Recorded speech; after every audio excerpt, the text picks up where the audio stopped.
கேட்டுக்கொண்டிருப்பது உங்க அதிரை எஃப்எம்மில் அதிரை எஃப்எம் மகளிர் மட்டும். வாழ்த்துக்கள் நேயர்களே, நீங்க கேட்டுட்டு இருக்கீங்க அதிரை எஃப்எம் 90.4 நமது சமூகம் நமது நலன் நிகழ்ச்சியில உங்க கூட இணைஞ்சிருக்கேன் நான் உங்க ஆர்ஜே சுபா.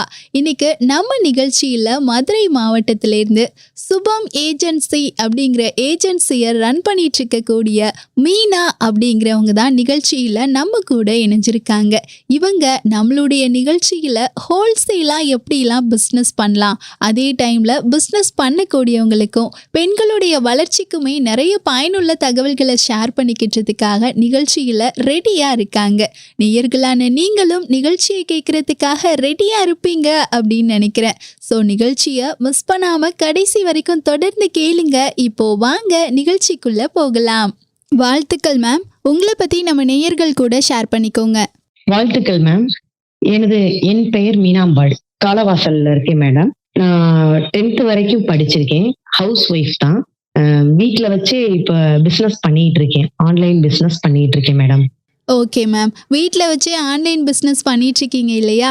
ஸோ எத்தனை வருஷமா பண்ணிட்டு இருக்கீங்க? இதோட எக்ஸ்பீரியன்ஸ் இப்போ எப்படி இருக்கு? நான் முதல்ல ஒரு கடையில வேலை தான் மேடம் பார்த்தேன். அங்கிருந்தே தொழிலை கத்துக்கிட்டேன்.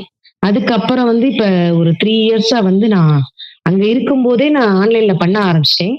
அதுக்கப்புறம் தான் வெளியில இப்ப ரொம்ப கொஞ்சம் ஓனாவே பண்ண ஆரம்பிச்சிட்டேன். தனியாவே வச்சு நம்ம பண்ணணும் அப்படின்றக்காண்டி நான் இப்ப ஒரு 3 இயர்ஸா தனியா பண்ணிட்டு இருக்கேன் மேடம். 3 இயர்ஸா ஆன்லைன் மூலமா இந்த பிஸ்னஸ் பண்ணிட்டு இருக்கீங்க இல்லையா? ஸோ இந்த உலகத்தை பொறுத்த வரைக்கும் பார்த்தீங்கன்னா நிறைய தொழில்கள் இருக்கு. இருந்தும் எதனால இந்த பிஸ்னஸை சூஸ் பண்ணீங்க, அதை பத்தி தெரிஞ்சுக்கலாமா? இல்ல, நான் இந்த கடையில தான் வேலைக்கு சேர்ந்தேன். இந்த பொருளுடைய இதுலதான் வேலை பார்த்துக்கிட்டு இருந்தேன். அதுல எனக்கு ரொம்ப பிடிச்சு போய் நான் செஞ்சேன். இந்த தொழில் எந்த தொழிலுமே நம்ம பிடிச்சாதான் நம்ம செய்ய முடியும். மனசுக்கு பிடிச்சாதான். எனக்கு இது ரொம்ப பிடிச்சிருந்துச்சு. இதுல ஆர்வம் அதிகமா இருந்தது. அதனால நான் செய்ய ஆரம்பிச்சேன். அப்படியே அதை அப்படியே பிக்கப் பண்ணி நான் தனியா வைக்க ஆரம்பிச்சிட்டேன் மேடம். சூப்பர் மேம், ரொம்ப பிடிச்சி ஒரு ஆர்வத்தோட இந்த தொழிலை ஸ்டார்ட் பண்ணியிருக்கீங்க. அப்படி இந்த தொழிலை ஸ்டார்ட் பண்ணப்போ எவ்வளவு முதலீட்டில் ஸ்டார்ட் பண்ணீங்க? அப்ப என்கிட்ட முதலீடு அவ்வளவா கிடையாது மேடம். இருக்கிற அமௌண்ட்ல ஒரு 2000 ரூபாய்ல தான் ஆரம்பிச்சேன். சின்ன சின்ன சிலைகளா வாங்கி செய்ய ஆரம்பிச்சேன் மேடம். அதுக்கப்புறம் அது கொஞ்சம் கொஞ்சமா அப்படியே பிக்கப் ஆச்சு மேடம். சின்னதா ஆரம்பிச்சு உங்களுடைய பிஸ்னஸை இப்போ ரொம்ப நல்லாவே பண்ணிட்டு இருக்கீங்க அப்படின்னு சொல்லலாம். ஸோ உங்களுடைய பிஸ்னஸ் மூலமா உங்ககிட்ட என்னென்ன பொருட்கள்லாம் கிடைக்கும் அப்படின்னு தெரிஞ்சுக்கலாமா?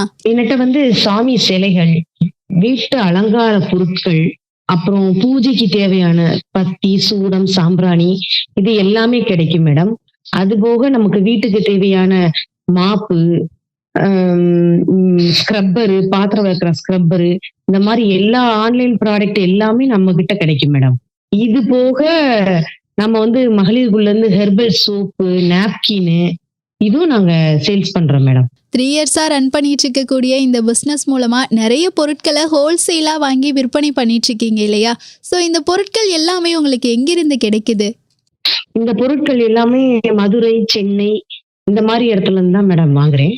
அது போக நம்ம மகளிருக்குள்ளேயும் ஹோம்மேடா தயார் பண்றாங்க இல்லைங்களா, அந்த மாதிரி பொருட்களும் நம்ம வாங்கி சேல்ஸ் பண்றோம் மேடம். சில பொருட்கள் எல்லாமே ஹோம்மேடாவும் தயார் பண்றாங்க. அது போக மதுரையில வாங்கி தான் விற்கிறேன் மேடம். பெரிய பெரிய கடைகள்ல, மொத்த கடைகள்ல வாங்கி நம்ம ஸ்டாக் வச்சுக்கிடுவோம். வச்சு அந்த மாதிரி தான் சேல்ஸ் பண்றோம் மேடம். ஓகே மேம், ஸ்டார்டிங்கில் கொஞ்சம் அப்படி இப்படி இருந்தாலும் நிலையா பிடிச்சி இப்போ இந்த பிஸ்னஸை ரொம்ப நல்லாவே பண்ணிட்டு இருக்கீங்க இல்லையா? அதே மாதிரி சொன்னீங்க, இது மட்டும் இல்லாமல் இன்னுமே வீட்டுக்கு தேவையான நிறைய பொருட்களை நான் விற்பனை செஞ்சிட்ருக்கேன் அப்படின்னு. அந்த பொருட்களை பற்றியும் சொல்லுங்க. வேற என்ன, ரிட்டன் கிஃப்ட் எல்லாமே, அது மேரேஜுக்கு தேவையான ரிட்டன் கிஃப்ட் பண்ணி கொடுக்குறேன் மேடம். இப்போ கல்யாணம், காது குத்து, சடங்கு, இந்த மாதிரி என்ன பட்ஜெட்ல கேட்டாலும் நான் ரிட்டன் கிஃப்ட் பண்ணி கொடுக்குறோம். அது போக அவங்க கம்பெனி பேர் போட்டு பண்ணி கொடுக்கறதுனால நம்ம பண்ணி கொடுக்குறோம் மேடம். ஓகே 30 ரூபாயில இருந்து, அதாவது சாதாரண குங்குமச்சிமிழ், சின்ன குங்குமச்சிமிழ்ல இருந்து ஸ்டார்ட் பண்ணி hot box, lunch box, flask, இந்த மாதிரி ஐட்டங்கள் வரைக்கும் நம்ம பண்ணி கொடுக்குறோம் மேடம். உங்கள் பிஸ்னஸ் மூலமாக நிறைய பொருட்களை விற்பனை செஞ்சிட்ருக்கீங்க. இப்போது எந்த ஒரு பிஸ்னஸ்லையுமே பெரிய ஸ்ட்ரகிளாக இருக்குதே இந்த மார்க்கெட்டிங் பண்ணுறது தான். ஸோ நீங்களுமே எப்படிலாம் மார்க்கெட்டிங் பண்ணுறீங்க? ஆமாம் மேடம், நாங்கள் ஆன்லைன் மூலமாகவும் விற்பனை பண்ணுறோம். இது எப்படின்னா, ஃபர்ஸ்ட் எனக்கு இதில் எந்த அனுபவமும் கிடையாது. எனக்கு ஒன்லி வாட்ஸ்அப் மட்டும்தான் அனுப்ப தெரியும். அப்படியே ஒண்ணா நான் கற்றுக்கிட்டு நாங்களே தமிழில் டைப் பண்ணி போட ஆரம்பித்தோம் மேடம். இந்த பொருளை பத்தின விவரம், அந்த வீடியோ எல்லாமே போட ஆரம்பிச்சோம். இப்ப நாங்க ஃபுல்லா வாட்ஸ்அப் மூலியமா மட்டும்தான் விளம்பரம் பண்ணிக்கிட்டு இருக்கோம். இன்னும் சோசியல் மீடியால நாங்க கொண்டு வரல. வாட்ஸ்அப் மூலியமா விளம்பரம் பண்ணி கஸ்டமருக்கு அந்த பொருளை பத்தி எக்ஸ்பிளைன் பண்ணி நாங்க இதை விற்பனை பண்றோம் மேடம். இது போக தெரியாத தகவல்களை அவங்க வந்து எங்கள்கிட்ட போன் பண்ணி கேட்பாங்க, இது எப்படி என்ன அப்படின்றத. அதுக்கு நாங்க விளக்கம் கொடுத்து அதுக்கப்புறம் அதை விற்பனை செய்யறோம் மேடம். உங்ககிட்ட இருக்கக்கூடிய பொருட்கள் எல்லாத்தையுமே ஆன்லைன் மூலமாகவும் விற்பனை செஞ்சுட்டு இருக்கீங்க. Super ma'am. இப்போ அதே மாதிரி உங்க பிசினஸ் ஸ்டார்ட் பண்ணப்போ எப்படி மக்கள் கிட்ட கொண்டு போய் சேர்த்தீங்க? மக்கள் மத்தியில கொண்டு போய் சேர்க்கிறதா மேடம் வாட்ஸ்அப் மூலியமா மட்டும்தான். இப்ப வாட்ஸ்அப், ஃபேஸ்புக் இந்த 2 மூலியமா தான் நாங்க கொண்டு போய் சேர்த்துக்கிட்டு இருக்கோம். இப்போ நீங்க வாங்குறீங்க அப்படின்னா உங்களை சுத்தி இன்னும் 2 பேர் எங்களை சார்ந்துருவாங்க. கண்டிப்பா நீங்க எனக்கு அடுத்த ஆள தகவல் சொல்லுவீங்க, இவங்க கிட்ட பொருள் நல்லா இருக்கு அப்படின்னு சொல்லி. ஏன்னா அதன் மூலியமா தான் என்னுடைய குரூப்ல மெம்பர் அதிகமா சேர்ந்திருக்காங்க. நான் வாட்ஸ்அப் குரூப் வச்சிருக்கேன் மேடம். அதுல வந்து பாத்தீங்கன்னா வெளியூர்ல இருக்க மெம்பர் தான் அதிகம். மதுரையும் காட்டிலும் வெளியூர்ல தான் எனக்கு அதிகம் மக்கள் இருக்காங்க. எப்படி ஒவ்வொருத்தங்களா சொல்ல அவங்க ரிலேஷனா சேர்ந்து எனக்கு இப்ப குரூப் வந்து மக்கள் அதிகமா இருக்கிறதுனால அந்த குரூப் மூலியமா எனக்கு அதிகமா சேல்ஸ் ஆகுது மேடம். ரொம்ப கம்மியான பட்ஜெட்ல ஸ்டார்ட் பண்ணி இப்போ ரொம்ப நல்லாவே உங்களுடைய பிஸ்னஸை ரன் பண்ணிட்டு இருக்கீங்க. இந்த தருணத்துல பாத்தீங்கன்னா நேயர்களுமே நம்ம கூட இணைஞ்சிருக்காங்க. ஸோ அவங்களுமே நீங்க விற்பனை செய்யக்கூடிய பொருட்களை வாங்கணும் அப்படின்னு நினைச்சாங்கன்னா உங்களை எப்படி காண்டாக்ட் பண்றது? என்னுடைய போன் நம்பர் நான் கொடுத்துடுறேன் மேடம். என்னுடைய மொபைல் நம்பர் 9994425052. சுபம் ஏஜென்சின்னு வரும். அந்த நம்பருக்கு அவங்க கால் பண்ணலாம். கால் பண்ண முடியாதவங்க வாட்ஸ்அப்ல மெசேஜும் பண்ணலாம் மேடம். எனக்கு இந்த பொருள் வேணும். இப்போ உதாரணத்துக்கு எடுத்துக்கிட்டீங்கன்னா பித்தளையில வேணும்னாலும் பித்தளையில நாங்க வாங்கி கொடுத்துருவோம். எனக்கு காப்பர்ல தான் வேணும், இன்ன வெயிட்ல வேணும் அப்படின்னாலும் அதுவும் நம்ம வாங்கி கொடுத்துடலாம். ரெடி பண்ணி அவங்களுக்கு பக்காவா கொரியர் பேக் பண்ணி நாங்க அனுப்பி விட்டுருவோம் மேடம். கொரியர் சார்ஜ் கொஞ்சம் வரும், அவ்வளவுதான். அது போக கொரியர் வரவும் அவங்க எங்களுக்கு ஒரு தகவல் சொன்னா போதும், கையில கிடைச்சிருச்சு பொருள் அப்படின்னு தகவல் சொன்னாலே போதும் மேடம். இப்படி எல்லா கஸ்டமருக்கும் நாங்க இப்படிதான் அனுப்பிக்கிட்டு இருக்கோம் madam. Okay ma'am. Next question என்னன்னா, ஒரு பெண்ணா எந்த ஒரு செயலை செய்யணும் அப்படின்னாலுமே அவங்களுக்கு ஃபேமிலி சப்போர்ட்டுங்கிறது அவசியமான ஒன்றா இருக்கும். ஸோ உங்களுக்குமே ஃபேமிலி சப்போர்ட்லாம் எப்படி இருக்கு? இல்ல மேடம், எனக்கு இந்த பிசினஸ் ஸ்டார்ட் பண்ண வரைக்கும் எனக்கு குடும்ப சப்போர்ட் கிடையாது. நான் ஒரு ஆளா தான் பாக்குறேன். எல்லாமே ஓன் தான். நானே தான் எல்லாமே பண்ணணும். வீட்டுல வேலையும் பார்த்துட்டு என் பிசினஸையும் நான் தான் ரன் பண்ணணும். எனக்கு வந்து சப்போர்ட்ன்றது எதுவுமே இல்லை. பட் இருந்தாலும் நான் வந்து மனம் தளர்ந்து போகல. நம்மால முடியும், நம் குழந்தைகளை நம்ம காப்பாற்றணும்ன்றக்காண்டி நம்மால முடியுன்ற முயற்சி எடுத்து நானே தான் மேடம். இது வந்து ஒருத்தட்ட சொல்லி நம்ம அந்த வேலையை அவங்க செய்ய மாட்டாங்க, அதை நம்ம சங்கடப்பட்டுட்டு இருக்கணும். இதுக்கு நம்மளே பாத்துடலாம்னு சொல்லி அந்த மனதளவுல நான் அதை கொண்டு வந்துட்டேன் மேடம். அதனால நம்மளால முடியும், நம்மளே எல்லாம் பாத்துக்கலாம்ன்ற தைரியம் எனக்கு அதிகமா இருக்கு மேடம். தனியாளா மன தைரியத்தோட உங்களுடைய பிஸ்னஸை ரன் பண்ணிட்டு இருக்கீங்க அப்படின்னு சொல்லலாம். இன்னுமே உங்களுடைய பிஸ்னஸை டெவலப் பண்றதுக்கு ஃபியூச்சர்ல இதெல்லாம் இருந்தா நல்லா இருக்கும், இதெல்லாம் செய்யணும் அப்படிங்கிற ஒரு புது ஐடியா, அப்புறம் அடுத்த கட்ட பிளானுங்கிறதெல்லாம் இருக்கா? இருக்கு மேடம். எனக்கு வந்து பெரிய கிஃப்ட் ஷாப் வைக்கணும்னு ரொம்ப நாள் ஆசை. அதை கண்டிப்பா நான் நிறைவேற்றுவேன். அதுக்கு கொஞ்சம் டைம் ஆகும். அதுக்குத்தான் நான் முயற்சி எடுத்துக்கிட்டு இருக்கேன். இன்னும் வந்து கஸ்டமரை சேர்க்கணும். இன்னும் கஸ்டமரை சேர்த்துட்டு அதுக்கப்புறம் அதுக்கு உண்டான முயற்சி எடுக்கணும்னு வச்சிருக்கேன் மேடம். உங்க பிசினஸ்ல மக்கள் கிட்ட அதிக வரவேற்பு பெறக்கூடிய பொருளை பத்தி சொன்னீங்க. இப்போ அதே மாதிரி ஒவ்வொரு பிசினஸ்லயுமே ஸ்ட்ரகிள்ங்கிறது கண்டிப்பா இருக்கும். ஸோ உங்க பிசினஸ்லயுமே நீங்க சந்திச்ச சவால்கள் இருக்கும் இல்லையா, அதை பத்தி ஷேர் பண்ணுங்க. சவால்கள் சொன்னீங்கன்னா வீட்டுல பிரச்சனை, அது போக ஃபேமிலி ப்ராப்ளம், இது போக பத்தாக்குறைக்கு மணி ரிலேட்டட். மணி தான் பெரிய ப்ராப்ளமாவே இருந்துச்சு மேடம். அதாவது பொருள் வாங்கி விற்கிற அளவுக்கு என்கிட்ட வசதி கிடையாது. நான் வேலைக்கு போனாதான் சாப்பாடுன்ற மாதிரி சுச்சுவேஷன்ல இருந்தேன். அதுக்கப்புறம் நான் வேலைக்கு போனதுல கொஞ்சம் கொஞ்சமா சேவிங்ஸ் பண்ணி அதுல நான் வந்து பொருட்களை வாங்க ஆரம்பிச்சேன். கஸ்டமர் கேட்க வாங்கி கொடுத்தேன். என்கிட்ட அப்ப ஹேண்ட் ஸ்டாக் கிடையாது.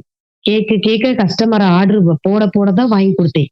அப்படி கொஞ்சம் கொஞ்சமா வர அவங்க அமௌண்ட் அனுப்ப அந்த லாபத்துல இருந்து கொஞ்சம் கொஞ்சமா பொருட்களை வாங்கி சேகரிக்க ஆரம்பிச்சேன். அந்த பொருட்களை சேகரிக்க ஆரம்பிச்சு அதுக்கப்புறம் அதை வந்து விற்பனை செய்ய ஆரம்பிச்சேன் மேடம்.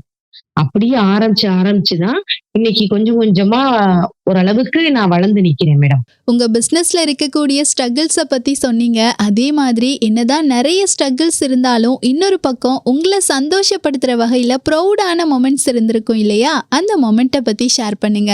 அந்த மாதிரி ப்ரௌடான மூமெண்ட்னா என்னுடைய குழந்தைகள் தான் மேடம். நம்ம எவ்வளவு கஷ்டத்துல இருந்தாலும் நம்ம வரும்போது அந்த குழந்தைகளோட சந்தோஷம், சிரிப்பு தான் நமக்கு பெரிய பெரிய உற்சாகமே. அதுக்கு முழுக்க முழுக்க என் குழந்தைகள் தான். அதுக்கப்புறம் எங்க அம்மா. எங்க அம்மா நல்லா சப்போர்ட் எனக்கு. எங்க அம்மா நல்லா சப்போர்ட் பண்ணாங்க. என் குழந்தைகள நல்லா பாத்துக்கிட்டாங்க. பாத்துக்கிட்டதுனாலதான் என்னால தொழில கண்டினியூ பண்ணவே முடிஞ்சது. ஏன்னா எனக்கு 2 குழந்தைங்க. ஒரு பெண் குழந்தை, ஒரு ஆண் குழந்தை. பெண் குழந்தை கொஞ்சம் வளர்ச்சி கம்மி. ஆண் குழந்தை நல்லா இருக்காப்ல. அந்த பொண்ணால எழுத முடியாது. கொஞ்சம் நடக்க தடுமாறுவாப்ல. மத்தபடி எந்த பிரச்சனையும் இல்ல. சோ இந்த குழந்தைய பாத்துக்கிறதே ஒரு பெரிய சவாலா இருந்தது எனக்கு. ஆனா எங்க அம்மா நல்ல சப்போர்ட் குடுத்தாங்க. நல்ல சப்போர்ட் குடுத்து என் குழந்தைகள பாத்துக்கிட்டாங்க. எனக்கு ஆர்டர் வந்தா நான் உடனே வெளியில கிளம்பி போயிருவேன். என் குழந்தைகள அந்த டைமிங்ல எங்க அம்மா ரொம்ப நல்லா பாத்துக்கிட்டாங்க. சோ அவங்க இருந்ததுனால நான் தைரியமா கொஞ்சம் நைட் லேட் ஆனாலும் ஓகே, நம்ம டியூட்டிய முடிச்சுட்டு வர்றதுக்கு ஈஸியாவும் இருந்துச்சு. ஏன்னா நான் வேலை முடிச்சு அதுக்கப்புறம் என் கஸ்டமருக்கு பொருள் வாங்கி அதுக்கப்புறம் நான் பேக் பண்ணி நான் மறுநாள் கொரியர் அனுப்பணும். சோ இதெல்லாம் எனக்கு ரொம்ப பெரிய சவால்கள். இதெல்லாம் சந்திச்சு அதுக்கப்புறம் தான் நான் இதுக்கு வந்ததுக்கு காரணமே. ஃபர்ஸ்ட் அது என்னுடைய சந்தோஷம் என்னுடைய குழந்தைகள் தான் மேம். குழந்தைகள் எங்க அம்மா தான். ஒரு பெண்ணா ஃபேமிலியையும் பார்த்துக்கிட்டு பிஸ்னஸையும் ரன் பண்ணிட்டு எப்படி மேம் எல்லாத்துக்குமே டைம் ஒதுக்கி சமாளிக்கிறீங்க? டைம் தான் கிடைக்கிறது ரொம்ப கஷ்டம் மேடம். உங்களுக்கே தெரியும், காலையில குழந்தைகளை ஸ்கூலுக்கு அனுப்புறதே பெரிய போராட்டம் தான். அந்த போராட்டத்தை சந்திக்கிறதே பெரிய சவாலா இருக்கு மேடம். ஸ்கூலுக்கு அவங்கள அனுப்பிட்டு அதுக்கப்புறம் நான் என் டியூட்டிக்கு நான் கிளம்பணும். அதுக்கப்புறம் ஆனா எங்க அம்மா அந்த வகையில எங்க அம்மா எல்லா வேலையும் பாத்துருவாங்க எனக்கு. எனக்கு கடை வேலையும் பிள்ளைங்களை பாத்துக்கிற வேலையும் மட்டும்தான். இந்த வேலையை பாக்குறதுக்கே எனக்கு சரியா இருந்துச்சு. இருந்தாலும் டைம் அதுலயும் ஒதுக்கி ஒதுக்கி நான் குழந்தைகளோட டைம் ஸ்பெண்ட் பண்ணி அப்புறம் தான் நான் பிசினஸ் சரி பண்ண ஆரம்பிச்சேன் மேடம். Okay ma'am. இப்போ ஆண்களா இருந்தாலும் சரி, பெண்களா இருந்தாலும் சரி, 2 பேருக்குமே பிஸ்னஸ் ஸ்டார்ட் பண்ணணும் அப்படிங்கிற ஒரு ஆசை, எண்ணம் கண்டிப்பா இருக்கும். ஸோ இப்போ ஒருத்தர் பிஸ்னஸ் பண்ணணும் அப்படின்னு நினைச்சாங்கன்னா அவங்களுக்கு நீங்க சொல்லக்கூடிய ஆலோசனைகள் என்னவா இருக்கும்? சரி. சுய தொழில் ஆரம்பிக்கும் பொழுது நம்மகிட்ட தன்னம்பிக்கை தான் அதிகமா வேணும். வெறும் லாபம் கிடைக்கலன்னு யோசிக்காதீங்க. ஒரு நாளைக்கு 50 ரூபாய் கிடைச்சாலே அது பெரிய விஷயம்தான். தயவு செய்து அதை யோசிச்சுக்கோங்க. 50 ரூபாயான்னு அசால்ட்டா நினைக்காதீங்க. அந்த 50 தான் 5000 ரூபாய்க்கு மேல வர்றதுக்கு வாய்ப்புகள் இருக்கு. ஒரு நாளைக்கு 50 ரூபாய் கிடைச்சா போதும். என்னடா 50 ரூபாய் தானே அப்படின்னு நினைக்காதீங்க. போக போக அது நம்மளை உயர்த்தி கொண்டே போகும். முதல்ல உங்களுக்கு தன்னம்பிக்கை வர்றதுக்கு ஒரு 50 ரூபாய் கிடைச்சா அது உங்களுக்கு ஒரு சந்தோஷமா இருக்கும். அது 100 மாறும், அப்புறம் 100, 150 மாறும், 200 மாறிக்கொண்டே போகும். அதனால சின்ன லெவல்ல ஆரம்பிங்க. எடுத்தெடுப்புல பெருசா ஆரம்பிக்காதீங்க. சின்ன லெவல்ல ஆரம்பிச்சு அப்படியே கொஞ்சம் கொஞ்சமா பெருசா கொண்டு போங்க. அடுத்தவங்களை பார்த்து பொறாமப்படாதீங்க. அவங்க ஜெயிக்கிறாங்க, நம்மளால முடியலன்னு நினைக்கவே நினைக்காதீங்க. நம்மளாலையும் முடியும், நம்மளாலையும் ஜெயிக்க முடியும் அப்படின்னு நினைச்சு செய்யுங்க. இந்த பொருளை நம்மளால விற்க முடியுமா, ஐயோ நம்மகிட்ட கஸ்டமர் இல்லையேன்னு யோசிக்காதீங்க. கண்டிப்பாக நம்மள்ட்டையும் வாங்குவாங்க.